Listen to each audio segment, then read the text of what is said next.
Cracking, everybody. Buenos dias. Saludos. So check it out, man. I'm tired as hell. I've been working on this thing. I just got back. Been working on a studio. So, I wanted to talk about something. I heard somebody talking about the gang banging. And certain people think that the gang banging is basically just a one fix, what they call a one trick pony. In other words, I'm just going to fix it with one thing. So a lot of it is just lock them up and it'll get dealt with sooner or later, right? Well, we obviously know that ain't gonna work. You see what's happening in the prison system. People are getting killed left and right. It's just getting worse. And you know, and I did a lot of time, and I have to say, from just the outside looking in, it's a lot worse now than it was when I was there.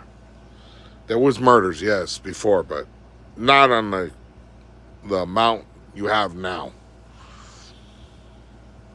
So the first thing you have to understand when it comes to the gangbanging is the gangbanging is monetized.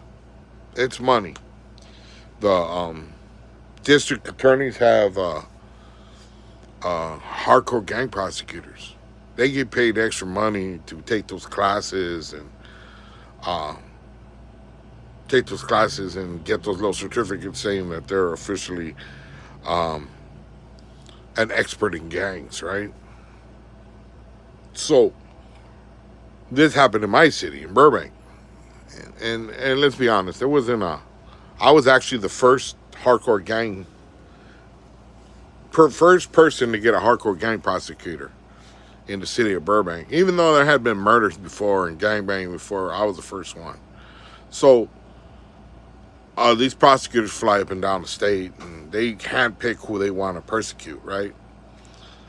Prosecute, not persecute, prosecute. So that's money. They get money all day long because they specialize in gangs. Then you got the gang units. These huras, these cops go out of their way to get involved in these gang units because they get paid more.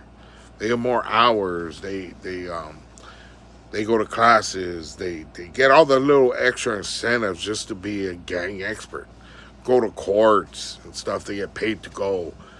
So this is a couple little ones, right? A couple little things. The states cry about the gangs so that they can get money from the federal government to fight these gangs, right? But in reality, if they wanted to stop the gangbanging, I don't know if, to me it makes sense that they could.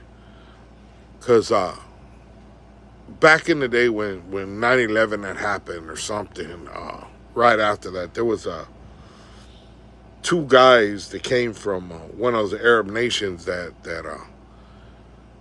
snuck in the United States, and they had a plan of a terrorist attack, right? They were gonna do a terror attack, and the United States put it out that they were looking for these two individuals, right? And out of all these people in the United States, the FBI's found these guys quick. So you're gonna tell me they can find these guys? They can find these two guys that are basically experts in espionage, and they can't find a 13-year-old with a gun, street kid with a gun. If they want to lock up somebody or find something that's they got their ways of doing it. They got means of doing it. They just refuse to not to. They can stop a lot of gangs if they wanted to. If they would just approach it right, but they don't. They don't want to approach it because it's money. They don't care about the deaths. If it gets out of hand, then they start doing little stuff like the gang injunction, and they just do little stuff like that if it gets way out of hand. But do they really want to stop it? No. That's up to us. That's up to us, Raza, to stop our gente and our kids from getting involved in stuff like that. But in some areas, it's just as bad, if not worse, than before. You know, I hear a lot of people talk about, oh, it ain't like it used to be, and this and that. No, it ain't like it used to be. It's a lot worse, in my opinion. You know what I mean? The murder rate's going up. I know crime has dropped, but the actual murder rate has gone up. It's it's just there's more murders.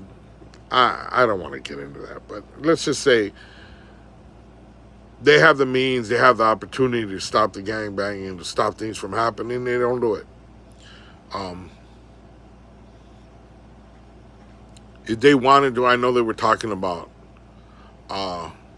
in prisons that they have networks, people calling outside the prison from inside the prisons. They got networks, and it always seems that catches all the calls coming out from the walls. But it only seems logical that they would, right?